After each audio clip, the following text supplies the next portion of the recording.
कोढ़ी का शुद्धिकरण। तब यहोवा ने मूसा से कहा, कोढ़ी के शुद्धिकरण के दिन के लिए यह नियम होगा, उसे याजक के पास लाया जाए। याजक छावनी से बाहर जाए और उसकी जांच करे, और यदि कोढ़ी का कोढ़ ठीक हो जाए तो याजक आज्ञा दे कि शुद्धिकरण कराने वाले के लिए 2 जीवित और शुद्ध पक्षी, देवदार की लकड़ी, लाल कपड़ा और जूफा ले जाए। लेव्य व्यवस्था 14:1-4। परमेश्वर मूसा को सिखा रहे थे कि अगर कोई कोढ़ से पीड़ित हो जो भयानक और संक्रामक होता है तो उसे क्या करना चाहिए। प्रभावित व्यक्ति को छावनी के अंदर नहीं होना चाहिए। याजक को प्रभावित व्यक्ति की जांच करने के लिए छावनी के बाहर जाना होगा। अगर वह ठीक हो गया था तो उसे विधिपूर्वक शुद्ध किया जाना चाहिए और याजक को उसके लिए प्रायश्चित करना चाहिए, तभी उसे छावनी के अंदर जाने दिया जा सकता था। ये उस व्यक्ति को शुद्ध करने के लिए थे जो ठीक हो गया था। परमेश्वर ने पहले ही मूसा से कहा था, इस्राएलियों, मैं यहोवा हूं जो तुम्हें चंगा करता हूं। निर्गमन 15:26। जब यहोवा ने बीमारी दूर कर दी तो उस व्यक्ति को फिर से अस्पताल में भर्ती करने के लिए कई नियमों का पालन करना होता था। सभी पापी आध्यात्मिक कोढ़ी हैं। प्रभु यीशु मसीह उन लोगों के पापों को दूर करते हैं जो उन पर विश्वास करते हैं और उन्हें शुद्ध करते हैं।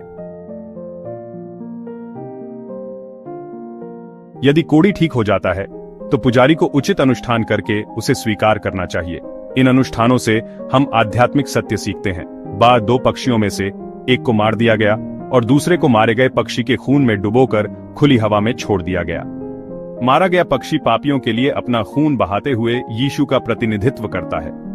खुली हवा में छोड़ा गया जीवित पक्षी मृतकों में से जी उठे यीशु का प्रतिनिधित्व करता है। 2 पक्षियों के अनुष्ठान के बाद ठीक हुए कोढ़ी को खुद को पूरी तरह से शुद्ध करना चाहिए। जिनके पाप क्षमा कर दिए गए हैं उन्हें खुद को फिर से पाप करने से बचाने के लिए सावधान और सतर्क रहें। जिस याजक ने कोढ़ी को शुद्ध किया है उसे बलि के साथ यहोवा के सामने लाना चाहिए। हमारे प्रभु यीशु मसीह महान महायाजक हैं जो हमें हमारे पापों से शुद्ध करते हैं।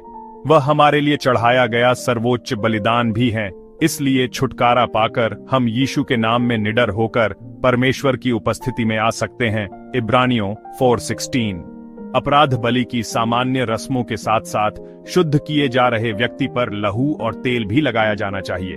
जबकि मसीह का लहू किसी व्यक्ति को धर्मी ठहराने के लिए लगाया जाता है, पवित्र आत्मा का तेल भी उसे पवित्र करने के लिए लगाया जाता है। दोनों को अलग नहीं किया जा सकता। मैं तुम पर शुद्ध जल छिड़कूंगा और तुम शुद्ध हो जाओगे। मैं तुम्हें तुम्हारी सारी अशुद्धियों और तुम्हारी सारी मूरतों से शुद्ध करूंगा। यहेजकेल 36:25। हम अपनी अशुद्धियों और अपनी मूरतों, जिन चीजों को हम परमेश्वर से ज्यादा महत्व देते हैं, जिनमें संसार की संपत्ति भी शामिल है, के कारण परमेश्वर से अलग हो जाएंगे। अगर हम खुद को परमेश्वर के अधीन कर दें तो केवल परमेश्वर ही हमें इन चीजों से शुद्ध कर सकता है। बाइबल सिखाती है कि यीशु मसीह का लहू हमें सब पापों से शुद्ध करता है। 1 यूहन्ना 1:7। इब्रानियों के पत्र में मसीह के लहू के द्वारा शुद्ध होने के महत्व पर जोर दिया गया है। मसीह का लहू, जिसने अपने आप को सनातन आत्मा के द्वारा परमेश्वर को निर्दोष चढ़ाया, हमारे विवेक को मरे हुए कामों से शुद्ध करेगा ताकि हम जीवते परमेश्वर की सेवा करें।